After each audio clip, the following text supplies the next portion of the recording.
evening natong tanan. Padayon ta mga igsoon sa pagtuon sa biblical prosperity ika-64.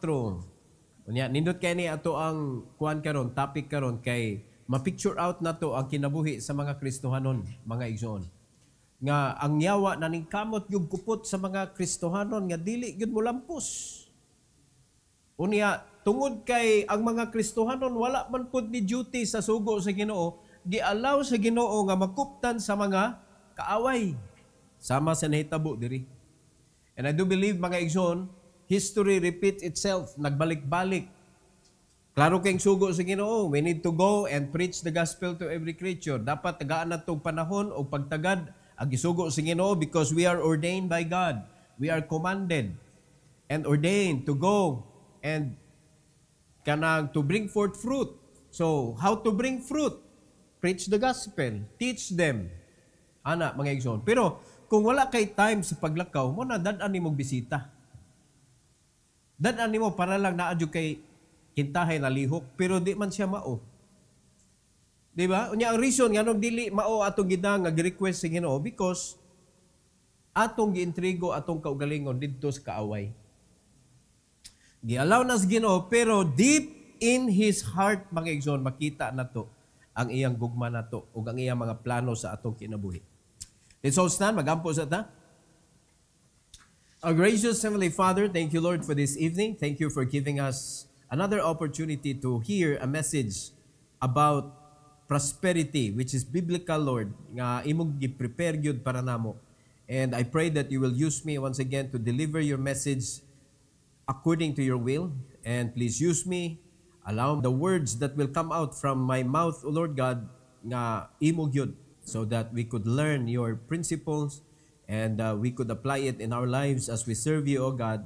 And I pray that you will be honored and be glorified in our midst. In Jesus' name we pray. Amen. You may take your seat, please.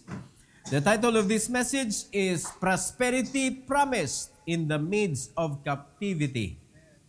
Naay gi-promise sa Ginoo nga prosperity, mga kaigsunan, even in the midst of captivity. Do you believe nga dagha mga Kristohanon nga na-captivated na sa kaaway? Unsay pasabot alang na-captive na sa kaaway, dili na kalihok, dili na makahatag sa ilang kaugalingon sa Ginoo. Dili na makasunod sa gisugo sa Ginoo. Even sa ilang pagbasa sa Bible, limited na. Kana pang paglakaw aron sa pagwali sa ebanghelyo, nga ang pagbasa gani mga igsoon, naglisod na magkag-asa nimo dapit ibutang na imong personal devotion. Nakasabot ta? And majority of the believers nang mataog sa iyo kay manrabaho. Majority sa mga believers nang mata ang reason na gyud sa ilang pagmataog sa iyo kay mo duty sila. Gamay na lang kayong Kristohanon gyud nga ang reason nila nga mumata sila sa iyo because of their personal devotion. Tanawa, inigmata na, magdali-dali, karag-karag mga kaisunan. Kaya nga naman, Allah mo, hapit din agad mamahaw, padung sa trabahoan. Pero ika-Domingo, dihan na mo relax. Oh, unya, wana, alas 8:30, alas 9 na, mamahaw pa. Mamahaw sa tao, kung anong hanta bro. Asa may mas importante? Muna ang Ginoo mga kaigsunan, jealous God man siya, makaingon siya, grabihan niya ako mga anak ko eh. Muna gitugutan ka, nga dili ka kakita sa giya mga igsoon, nga ipagawas ka unta, diha sa kamot sa kaaway, di ni mo makita. Pariha na po na sa mga Israelites before. Dili makita ang pag-guide because it can make you prosperous, but dili ka angayan. Diba? But deep inside, sa kasing-kasing sa Ginoo, sabto nato mga igsoon, aning minsaya, nga unsa maginaa sa kasing-kasing sa Ginoo. Tulo ka butang mga igsoon to understand this. Number 1, peace in place of punishment. Dunay kalinaw sa lugar nga diin sila gi-punish sa Ginoo. True prosperity starts when God brings us back to Himself. Ang Ginoo naagyod ang iyahang concern sa iya mga katawhan. Bisan tuod nga gialaw sa Ginoo nga makapenetrate ang kaaway sa kinabuhi sa iya mga katawhan, pero sa tinuod lang mga kaigsunan naa sa kasing-kasing sa Ginoo ang compassion naas kasing-kasing sa Ginoo ang pagtabang sa iya mga katawhan. In fact, ang katawhan sa Ginoo sugod pa sa sinugdanan mga igsoon, pertig yung gihag ulo, pero tanawa pag abot na sa point sa gikatakda sa Ginoo, gipadapag yun niya iyang anak as promised. I-promise man na sa Ginoo, pero iya yung gibuhat mga kaigsunan, luyo sa kagahi sa iyang mga binuhat. Hangtod karon, nahuman na, dagana na nga luwas, nga mga gahig ulo gihapon. Kinaya sa amen, oy, mura magdi tinuod. Gahig oy, ang mga Kristohanon, lain-lain lang ang mga reason, mga igsoon, pero suma total, usa ra gi reason gyud. Usa ra gyud reason. Wala gyud nagpakabana ang mga Kristohanon sa kanabitaw nindot nga plano sa Ginoo sa kinabuhi sa mga Kristohanon. Di ba? So, ang reason nga ang mga Kristohanon, majority of the believers are not prosperous in their lives because tuas kamot kaaway. Tuas kamot kaaway. It doesn't matter, daghang kag kwarta, pero naakas kamot kaaway, di ka po ka matawag nga prosperous mga igsoon. Not until ibalik ka sa Ginoo sa iyang kaugalingon. Pasabot, nibalik ka sa kabubuton sa Ginoo. Wa na ka ni padayon sa imong kaugalingong kabubuton. Let's learn from Jeremiah chapter 32, verse 36 to 37. In verse number 36, mga igsoon, ingos Bible, and now, therefore, thus saith the Lord, the God of Israel, concerning this city, whereof ye say, it shall be delivered into the hand of the king of Babylon by the sword and by the famine and by the pestilence. Nakita ninyo, gideliver mga kaigsunan ngadto sa kamot kaaway. Pinaagi sa bisan unsa nga klase nga kasakitan. Naay sword, naay sword, naay famine, naay pestilence. Pero tanawa sa verse 37. Behold, I will gather them out of all countries, whither I have driven them in mine anger, and in my fury, and in great wrath, and I will bring them again in unto this place, and I will cause them to dwell safely. Gi-allow sa Ginoo mga kaigsunan, but deep inside the heart of God, we can see His compassion.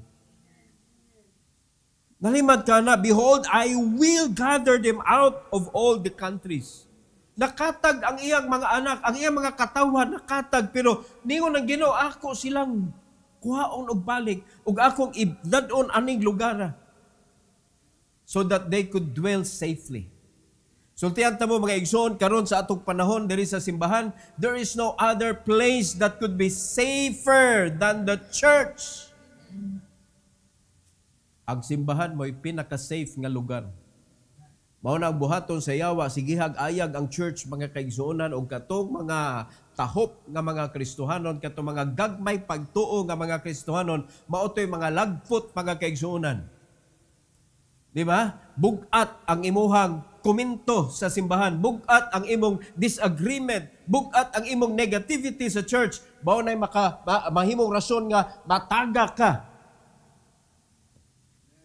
Pero bugat ang imong pagtuo, bisag usaw pagkang uyog. Kung bugat ang imong devotion sa Ginoo, bisag unsaon pagkang uyog sa yawa, di gyud ka malagpot mga kaigsuonan. Ngano man, because your foundation is direct didto sa rock, mao si Jesus Christ, kay tua imo pagtuo naka-connect didto. Unsang klaseng uyog diha nga kayang langkaton ka diha sa pagtuo sa Ginoo. When it is God who is holding His people, who can destroy them? Kinsa may makadestroy?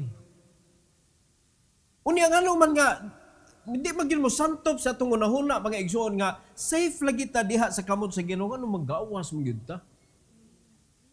Nga magawas mo yun ta sa iyang kabubuton?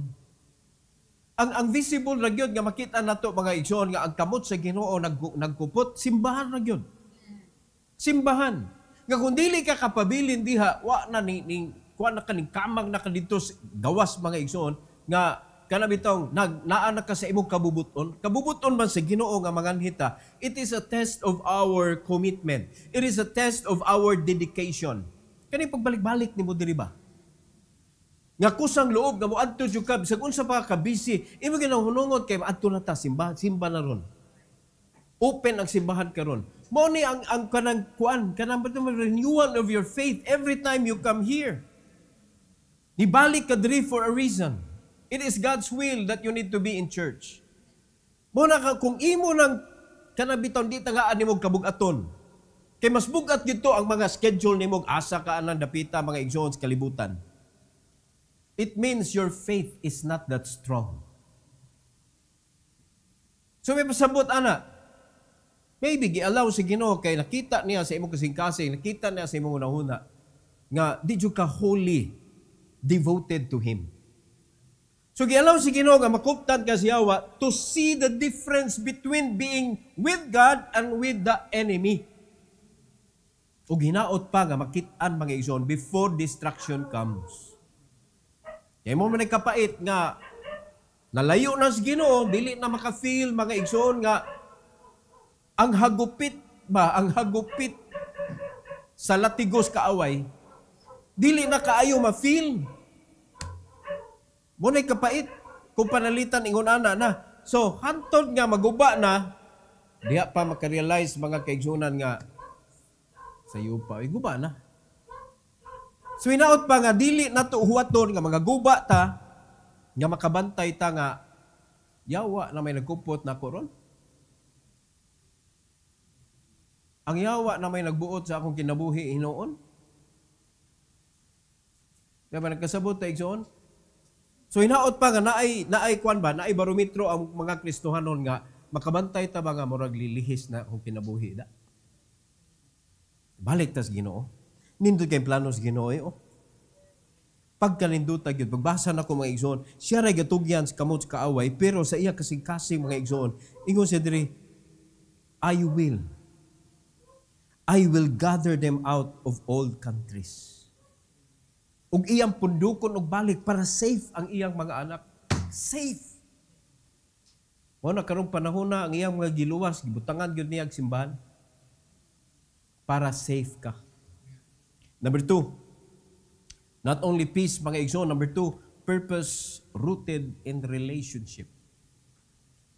Purpose.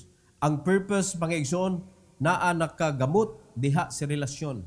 Prosperity deepens when we live out our divine identity. Dili ka maulaw, magpaila-ila, kung kinsa ka. Dili nimo gitago ang imong identity sa pagka-Kristohanon. Are you listening? No, nagani sa ako, nagani mangutana, doktor ka sir? Malipay na sa taan ni ilitanaw ba? Doktor, kundi doktor, engineer, no? Kundi engineer, pari. Worse na gina. Naaan pa kong pilot.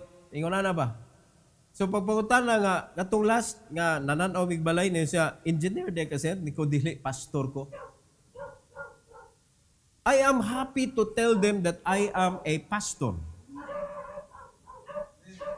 Nga naman, because that is my identity. I am the child of God, the servant of the Lord. Unya kay servant makus Ginoo, they need to know that I am the servant of God. Dili nimo itago, ikaw kung ganita na imong utanan nimo. Unsa man ka? Unsa may tubag? Tubag ko nimo, ikaw unsa man ka? Ha? Di ba ka maulaw nga ma-identify ka nga anak ka sa Ginoo? Anak ka sa Ginoo. Ayon nag-itago. Jeremiah 32, gihapon, 38 to 39. Ato ipadayon mga kaigsunan. Ingon sa Bible, and they shall be my people, and I will be their God. Identification. Ang Ginoo mismo mo i-identify, they shall be my people. Di ba? Kita i-identify ta si Ginoo, John 1:12. But as many as receive Him, to them gave He power to become the sons of God, even to them that believe in His name. Naana ang identification nato. Gidawat nato si Kristo sa atong kasing-kasing, gi-identify dahil ta sa langit nga anak ta sa Diyos. Are we willing to let people know that I am the child of God? Nga ikaw anak ka sa Ginoo? Di ba ka maulaw mo pa ila-ila nila? Well, depende sa kinabuhi, mga igsoon. Kung nagkinabuhi ka sa kanang pagkadautan, maulaw dyan ka mo pa ila-ila, oy. Di ba? Mayong gani, kay imo gitago, kay mahadlo ka nga mauwawan ang imo pagkakristohanon, pero nagpakauwaw maka, uwaw gyapon. They do not know, but God saw you. In verse number 39, the Bible says, "And I will give them one heart and one way, that they may fear me forever, for the good of them and of their children after them." Tanawa, unsay reason sa Ginoo, mga kaigsunan, nga dapat mahadlok ta sa Ginoo. So, giunsa man si Ginoo paghimo sa ilang panahon. And I do believe, mga kaigsunan, that until today, the same gihapon ang gibuhat sa Ginoo. Gibutang ta sa usa ka simbahan, gibind ta, pinagi sa iyang gugma, giluwas ta tanan, gitagaan ta mga kaigsunan og one heart. Dapat doon na tayo one way. Ano ba siya gihatag ha? One heart, one way. Unsay reason? That they may fear me forever. Nga na ay kahadlok dapat ang mga Kristohanon sa Ginoo. Kay kung naatay kahadlok sa Ginoo, mga kaigsunan, para na sa atong kaayuhan. Dili na para sa kadautan na to. Ingon na Ginoo, mga kaigsunan, that they may fear me forever for the good of them. For the good of them. Kisa man lang them, ang nahadlok sa Dios. Sa ito ba kung ikaw, wakay kahadlok, ay, nagbasag Bible, mura na kagabasa dihag Nobel. Inigan na sa simbahan, mga kaigsunan, mura na ka ni Andre Dire, niya, Nobel, gyapon, Nobel. Nga naman, way upiring-upiring. Wala ba'y kuwan ba? Wala kay concern ba? Sa sugo, sa Ginoo. Mura na ka o ka lang, may magbuot na ako. Kay iyahay mata, namatay freedom. Nali kay freedom, pero ang imong freedom, di man nagikan. Nagimong po kag imong freedom, mga igsoon, nga naamantay subayon, kaning gitawag og kabubuton sa Ginoo. Nga kung naatay kahadlok, atong subayon, kung unsa may gustos Ginoo sa atong kinabuhi, kay maunay makaayo, mga igsoon. Sumala ang mga anak, kung dalay kahadlok sa ilang ginikanan, unya, pagkahuman ang ginikanan, ingon na, mao ni ang inyong buhaton ha, kung nanay kahadlok ng bata, bisag wa diha ilang ginikanan, di yun na niya supakon. Pero guway kahadlok, pero dig supak. Di ba? So, iyang pagsupak-supak, makadaot to niya. Because there is no disobedience that can build the life of a person who disobey. Destructive na siya nga buhat, mga igsoon. Asa man nagsugod ang distraction sa disobedience? Adam and Eve. Kung saan itabo? Damay ang tanan. One disobedience na destroyed ang creation nga gihimo in the likeness of the image of God. Imagine ninyo unsa ka powerful ng disobedience to destroy. Unya kumaw na imuha gihapon kinabuhi kasi kag disobey na naman untay instruction, na naman untay gahid, mga igsoon, para mo isundo nato, dili na unta lisod ang pagpangalagad, pero puno ta sa pangutana. Apil ta na. Ug nindot apilan. Kung sakripisyo, apil ta na. Kung blessing, apil ko na. Pero kung giving, apil ta na. Apil pa bataan lang tithes? Di ba Hudiyo raman na? Unya kay, ang tanang iya sa Ginoo, mahimo magkaliwatan sa Hudiyo. Fellow citizen naman ka sa mga Jewish. Sa dihang naluwas ka. So, babian na lang kag kaluwasan. Pwede makaganahan, mahimo kaliwat sa Hudiyo. Who are you? Di ka ganahan, mga igsoon, sa obligasyon, pero ganahan ka sa benepisyo. Monay, mura ba og ka ng normal sa tawhanon nga side sa usa ka tawo? Ganahan ta mo enjoy, pero iti ganahan mo labor. Ganahan ta magduwa-duwa, pero di kita ganahan manghipos, ikaw magduwa-duwa. Ganahan ta mo enjoy, pero di ta ganahan mo sakripisyo. Hinumdumi ha, kaning ato ang kuan kinabuhi, nagaugat ni mga igsoon diha si relasyon nga gihatag sa Ginoo nato. Relasyon ba? Nahimo tang anak sa Dios. Di ba relasyon man na? Diha nagsugod ang atong kanang apil sa panalangin mga igsoon. Kaya kanang gisgutan diri mga Israelites man eh. Nya kita sa atong panahon karon, nakaambit naman ta. Through adoption. Nakaambit na ta tungod sa gihatag ni Kristo nga kaluwasan para sa tibuok kalibutan mga igsoon. O pasalamat ta sa Ginoo nga napilian ta. Pasalamat tas Ginoo nga naapil ta sa listahan mga kaigsunan nga mahimo tang anak sa Dios o gitagaan ta karon sa higayon sa pagpanulti sa uban. Asa man na nakarut? Sa relasyon nga gihatag sa Ginoo, mo na purpose. So ang purpose nga nung ni-exist ta karon sa simbahan tungod sa relasyon nga gihatag sa Ginoo nato ug maoy iyang giingon ba ipanabi lang adto sa uban. Let other people know. Kung nakanindot mga igsoon, one heart, one way, and fear the Lord forever. Para panalaginan ta, ug dili lang kay kita, and of their children after them. Balaka pa ta mga kaigsuonan nga, unsa kay may tabo sa akong mga anak no, kung wa na ko. Teach them to fear the Lord. Teach them to fear the Lord. Yung tsaw man lang, hasta sa imuha, way kahadlok mga kaigsunan, sa Ginoo pang di makita. Muna luoy kaya ni mga bata karon nga yano ra kayo inyuhang pagtanaw sa Ginoo. Yano ra kayo inyuhang kanabitaw pag-respond sa inyong mga ginikanan. Wa mo respeto, sa pastor. Diba? Ang para ninyo, tanaw niyo pastor, ordinary ra ni siya, mura ni siya, kuha na to, ordinary ra ko mga igsoon. Pero the authority nga gihatag sa pastor, gikan na sa Ginoo.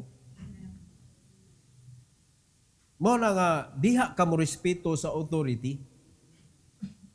Mao na diha, tudluin na inyong mga anak. Diba? Dapat kuan jud, wa man nato na sila ako wa man ko ni ingon ni require gyud nga kinahanglan mo tagad jud ka na kuha nag-agi nako kay kun di ka mo tagad apatay ka. Wa man ta nag-ingon ana diri. But it shows mga kaigsunan. It shows nga kanang imong anak wala gyud na natudloi kung kinsa ang pastor.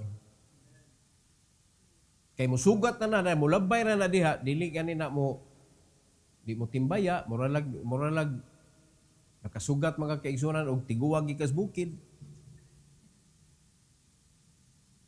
Diba? Tudluin na inyong mga anak. Kaya nga naman, diha magsugod nga makaila sila nga ang Ginoo day naghatag gyud day namog magtutudlo. Mo din na si pastor day magwalig gyud na siya mga sabag gyud na siya des pulpito kay gisugo din na siya sa Ginoo. Ano kasabot mo? Uy, ginikanan, kasabot ba mo? O ingnan na inyong anak. Ingnan na inyong anak mga igsoon. Number 3. Perpetual blessing through obedience. Ay perpetual blessing mga igsoon. Pinaagi sa obedience. So in other words, kaning disobedient person, wag yun panalangin. Wag yun panalangin. Prosperity flourishes when we align with God's heart and commands. Kung ato nang i-align ang atong kinabuhi, mao na sa atong pagpanginabuhi, mga kaigsunan, ato gining subayon ba? Diri ko nang inabuhi. Masupay ba ni ang akong pagpanginabuhi sa kabubuton sa Ginoo? O lihis ang akong pagpanginabuhi?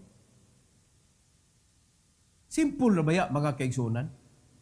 Gibalik-balik yun na nato. Unsa gani gusto sa Ginoo? Great Commission, atong buhaton. Unsa gani ng Great Commission?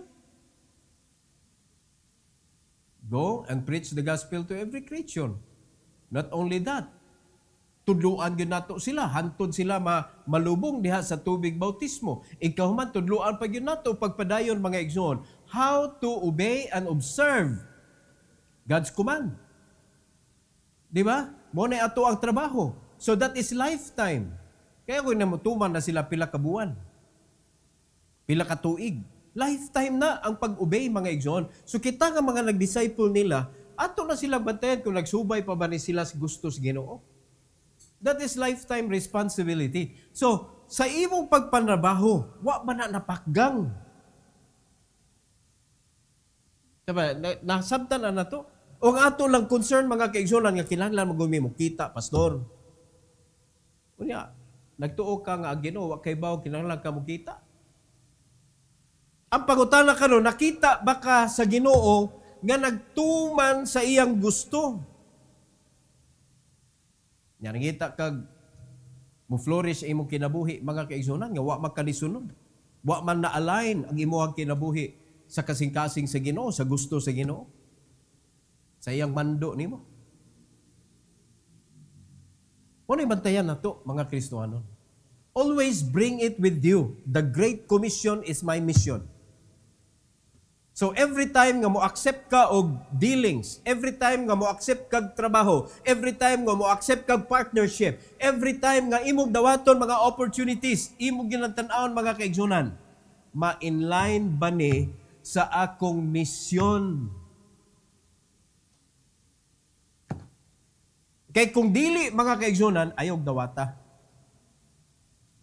Kay insulto na si Ginoo nga nag-promise nimo nga panalanginan ka, nganong gidawat man na nimo ang makababag sa gisugo sa Ginoo nimo. Di ba dakong insulto sa nagsugo una?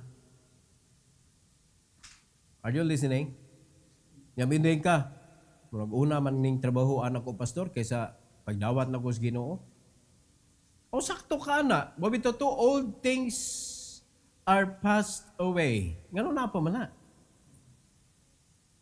Nga babag man di ay na. Nganong naapa man na? All things are become new. O kano sa man na netabo? Sa diyang nahimo na kang anak sa Ginoo. That is the beginning of your life nga imong i-align ang imuhang mga desisyon sa gusto sa Ginoo. I-align nimo ang imuhang kinabuhi sa mga pagpanginabuhi nimo sa mando sa Ginoo. Sige mando. Sa ito mando? Great Commission. Di ba? Pero mapildi naman ang Great Commission o ginagmay nga komisyon. Wala mo labaw ana, oy tanan nimong gikinaglan, tanan nimong gusto ihatag sa Ginoo basta magkaayo nimo mga igsoon. Makatuo ta na? Oy, makatuo ba ta na? O di ato nang barugan, makatuo ta na ato nang barugan ang atong pagsalig sa Ginoo. Verse 40 to 42. 40 to 42 mga igsoon. Ingos Bible. And I will make an everlasting covenant with them, that I will not turn away from them to do them good, but I will put my fear in their hearts, that they shall not depart from me. Di gusto ang Ginoo nga mag-backslide ta oy. Di gusto ang Ginoo mga igsoon nga mulayo ta sa iyang gusto, sa iyang kabubuton. Pirting ninduta ana. Tagaatag everlasting covenant. Kanindot ana pag ang Ginoo makig-covenant na nato, di ra ba gyud siya mopakyas sa iyahang promise? Kita man sigig pakyas. Kung sa dihang naana man na, covenant. Di ba? It's a covenant sa church age mga igsoon nga kung magdalang gyud tag bunga panalanginan ta. Sabot na ang Ginoo gaingon ana. Even in Malakay, mga kaigsunan 3:10, prove me now herewith, that is a covenant, that if you return your tithes, I will pour you out a blessing, that there shall not be room enough to receive it. It's a covenant. Kasabutan na. Iya man ang saad na to. Di ba? So naghimo siya og covenant, everlasting covenant, kunya ningon din ang Ginoo, di ko mo talikod. Di ba? Ingon sa Bible mga igsoon, I will never leave thee nor forsake thee. Di jud ko mo talikod, ingon ang Ginoo. Di mo talikod sa unsa, nay sumpay mga igsoon. Di mo talikod sa paghimog maayo. Dili mo talikod sa paghimo og maayo. So kung ang kinabuhi sa Kristohanon, murag di naman ay maayo, pastor, among kinabuhi. Dili. Ang Ginoo mo ni talikod nimo. Kaya ni promise man siya nga di siya mo talikod. I will never leave thee nor forsake thee. Ni promise siya nga di siya mo talikod. Diri, I will not turn away from them to do good, to do them good. So kung panalitan, dili good ang dagan sa imong kinabuhi, it is not the Lord who turned His back from you. It is the Christian who turned their back from the Lord. Tanawa, I will put my fear in their hearts. Naba kay kahadlok sa Ginoo? Naba kay kahadlok niya? That they shall not depart from me. At tanawa mga Kristohan, diyo, wala diha. Departing man na. Dapat di ka mo depart. Kung sa may tanaw ni mo sa Ginoo, kanang, hospital na niya to, simba lang ko ta, bisag panagsa ba? Adto lang ko ta, bisag Domingos buntag, okay na na, oy. Pastor na may gubot-buot, anak. Di, oy, nga nagutaw, ako'y gubot-buot, kada adlaw maganina ng buko box. Di ba? Kung tumalon yun nato ng unsay gibuhat sa mga apostles, mga igsoon, daily. Daily, kaya ang gusto sa Ginoo, daily, magpuno siya og tao sa church. Daily, dunay baptism. May nga nagbuot-buot ko, sakto, tingali ka, kaya gusto sa Ginoo, kadadlaw man. May simbahan yun, nagbuhat nga kadadlaw man imba. Kana namang fake pang-igsoon, fake. May pang-fake. Kaya kadadlaw pa. Pero kanin tinuod nga simbahan, asa mga kita, mga igsoon, nga naibaptist, nga kadadlaw simba. Daily in the temple. Daily, mga kaigsunan. And the Lord added to the church daily such as should be saved. Na ay galihok, matag adlaw sa simbahan. Kada kong panalangin kung maunay tinuod. In verse number 41, sige ko sa Bible, I will rejoice over them to do them good.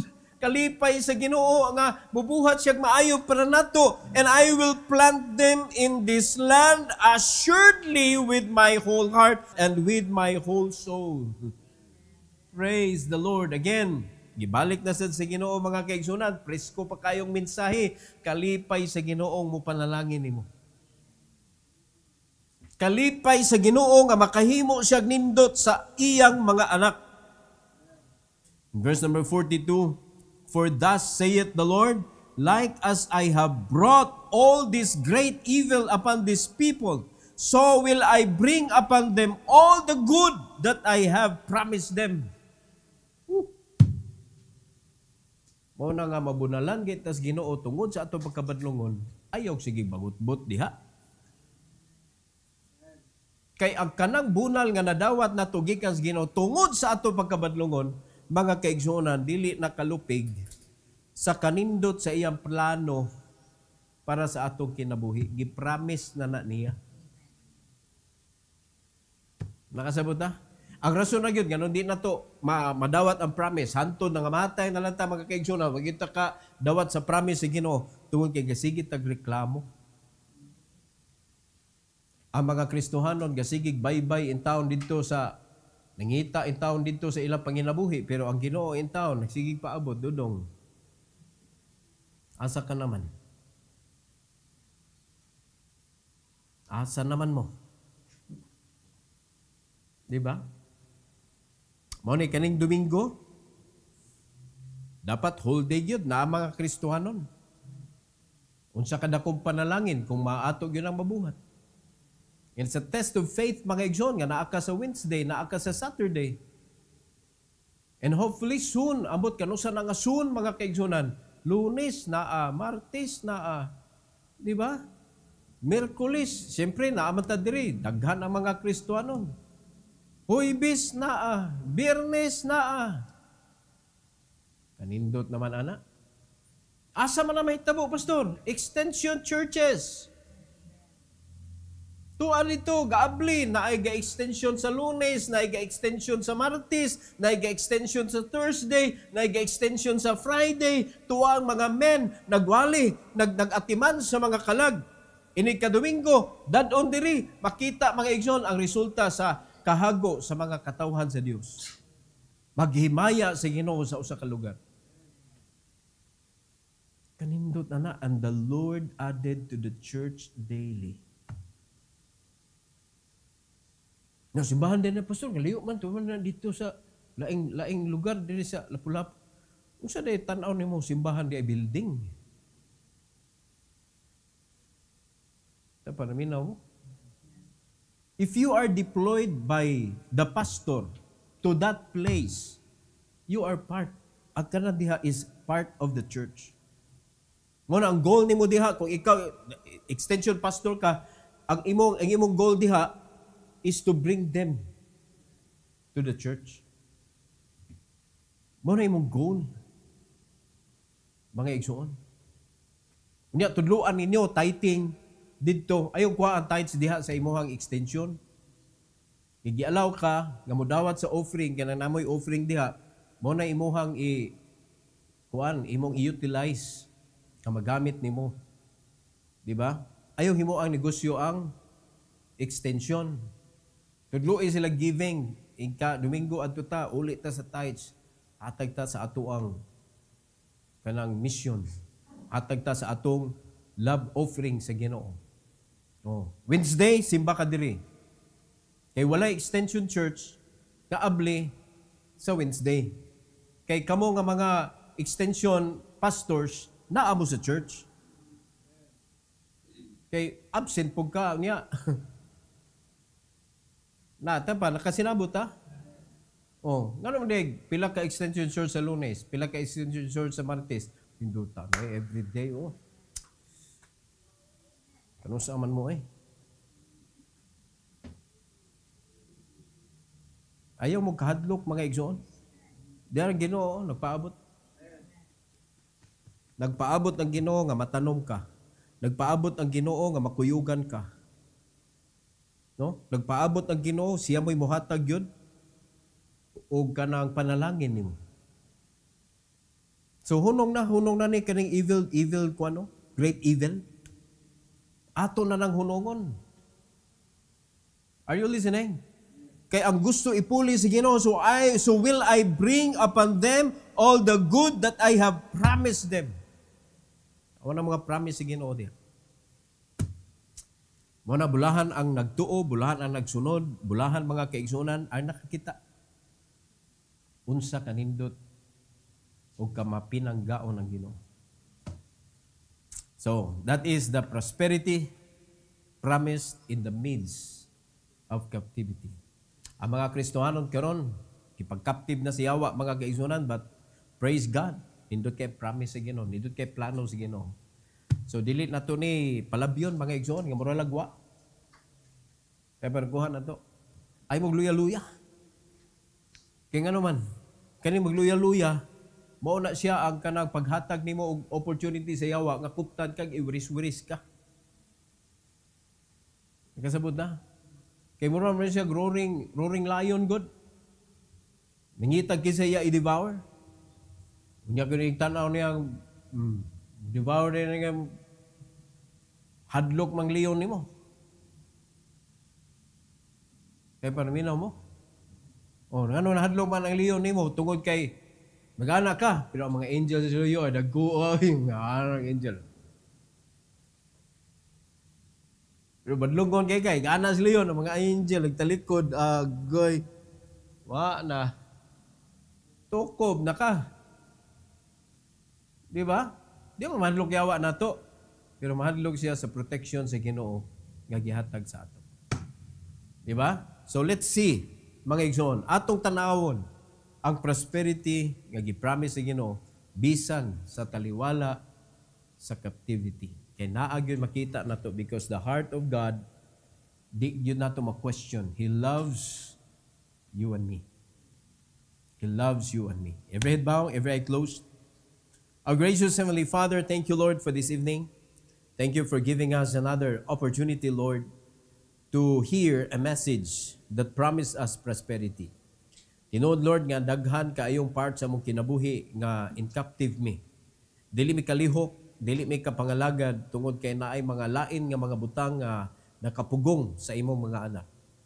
But please, Lord, let them see your promise. Let them see the privilege of serving you, O God. Na pinaagi sa pagsunod, pinaagi sa pag-surrender sa among kinabuhi, pinaagi sa pagpangalagad nimo, Lord, madawat namo ang imong mga promisa. So please allow each and every one, O God, to surrender their lives to you, O Lord. Nga dili namo matugutan gyud ang kaaway nga mao'y mo gamit sa among kinabuhi. Apan tuguti, Lord, nga sa among pagkinabuhi aning kalibutana, ikaw ra gyud ang among sundon. Ikaw ra ang among alagaran, ikaw ra ang among simbahon. Salamat kayo, Amahan, sa opportunity, sa altar call. May you please bless your people to kneel down before you with a pure heart, O Lord. Tubag sa ilahang nadawat nga mensahe gikan nimo. Salamat kay Lord ining opportunity. Let this be done, Lord, for your glory. In Jesus' name, amen and amen. Why don't you bring yourself?